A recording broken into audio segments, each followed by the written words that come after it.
Welcome to Tango Simplified learning series. This is the last lesson of 2024. And we've gone through lots of different things this year. We've covered a lot of different mechanics and vocabulary. And I want to continue doing that into the next year. But in this coming year, I want to take what we've learned and apply it to music and really think about how the vocabulary and mechanics that we've been working on so far in this series can actually be applied to dancing to the specific music of tango, because ultimately that's really what it's about. Now, all of tango music can be divided into two main categories: simple and complex. And that's pretty much how tango music developed. It started with very simple music that had predictable melodies and very repeatable, very predictable rhythms. And then it culminated in music that was much more complex, much more layered, and had a lot more influence from other genres. So when you're at the milonga, a lot of times you'll hear music that feels more intuitive for you, and it seems like everything works really nicely, and your patterns fit into the music quite well, and everything works well with your partner. And then in other songs that you dance, suddenly you feel completely disconnected from the song. You can't predict what the song is going to do. So this kind of conundrum happens a lot when we are getting into the dance and we have certain figures that we know how to do in certain timings. And then we realize that those timings, those patterns that we learn, they work with certain music really well, but something happens with the more complex music that's not quite as intuitive. So two of the main styles of tango that you hear at the milonga when you're dancing are Milonguero style and Salon style. And when we're thinking about Milonguero style, it's very rhythmic, predictable, structured music like D'Arienzo or Donato or Biaggi, things that you can do really well rhythmically, and it's really easy to stay musical and feel connected to the music because the music is actually quite formulaic. And so you're never surprised by a sudden pause in a D'Arienzo song or a note that carries on for seemingly an indefinite period of time that might happen with a different orchestra. That's not something that's going to happen with Milonguero style music.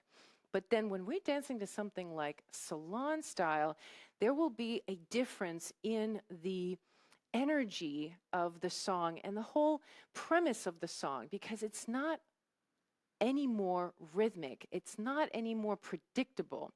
What happens with Salon style music is that it begins to sort of stretch and move around the individual parts of the song like taffy. And it ends up being that unless you know the song, you actually don't dance it really well. It feels like it doesn't actually connect to your movement. So I'm going to show you an example of this, of me dancing with Eve.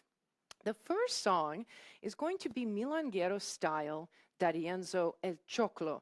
And actually, both of the videos are going to be the same song but two different orchestras from two different time periods.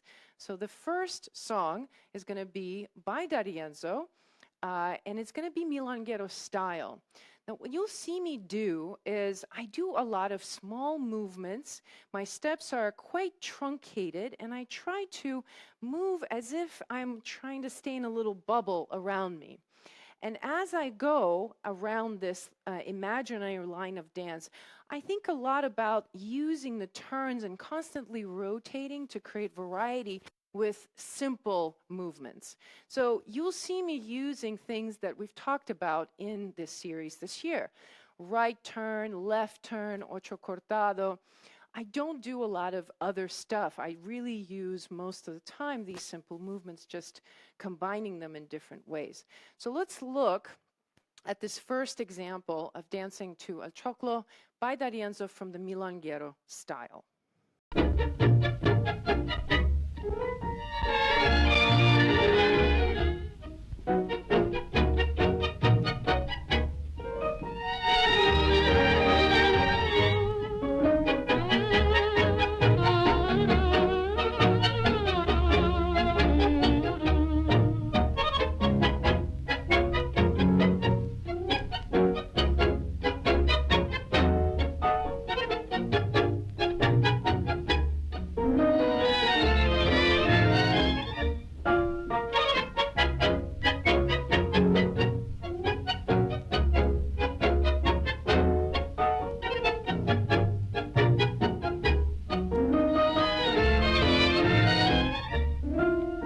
Okay, so now that you've seen how I dance to the Milonguero style, now I want you to watch my rendition of Salon Style El Choclo by Troilo.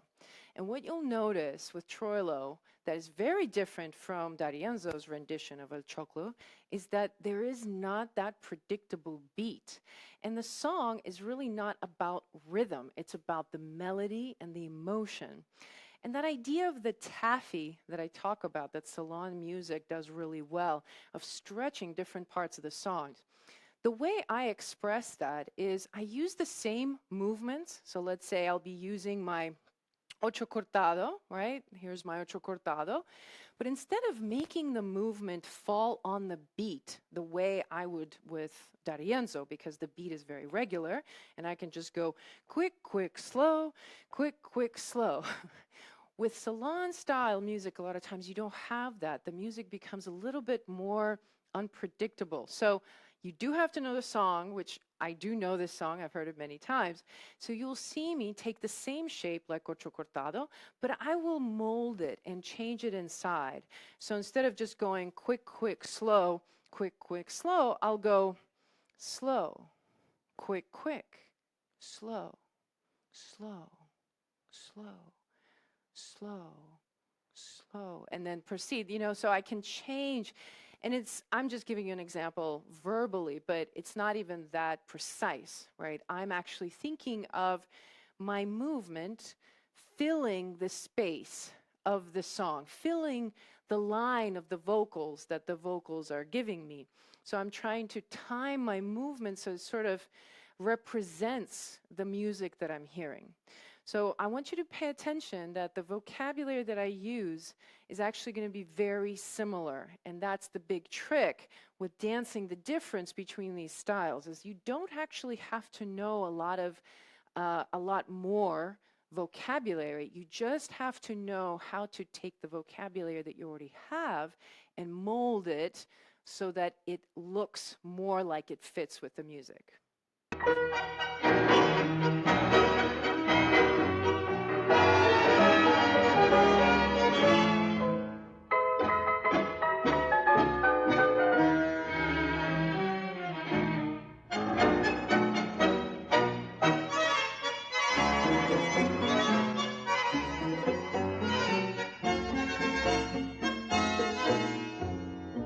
Este tango que burlón y compadrito, si a todas alas la ambición de mi suburbio.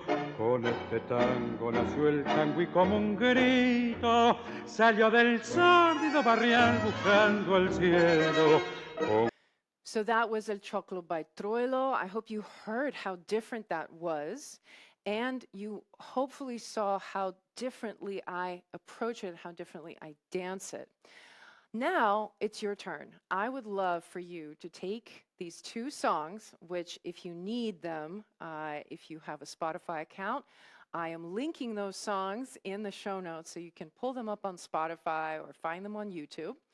And you dance them. Maybe you dance them with a partner, or maybe you dance it by yourself at home and just walk it out and feel it in your body, how these songs feel, how differently they feel, what kinds of movements do these songs make you want to do, because they're very, very different, even though it's the same song, which I'm sorry, but that's the thing that's always so exciting to me, is that most of these songs are repeated over and over and over again by all these different people, and somehow they're able to portray such a vast array of emotions and layered sort of feeling in the music that it's, that's why we dance it so much. So I hope you enjoyed this new direction of this series. If there are specific musicality questions or topics that you'd like me to cover, go ahead and pop those into the comments. And if you want more information like this, if you want to learn more about the orchestras, about the music, and how to dance to it, check out my online school that I just launched this year. The link is in the show notes, and let me know if you have any questions. I hope to see you next Saturday. Until then, Happy New Year, and we'll see you soon. Ciao.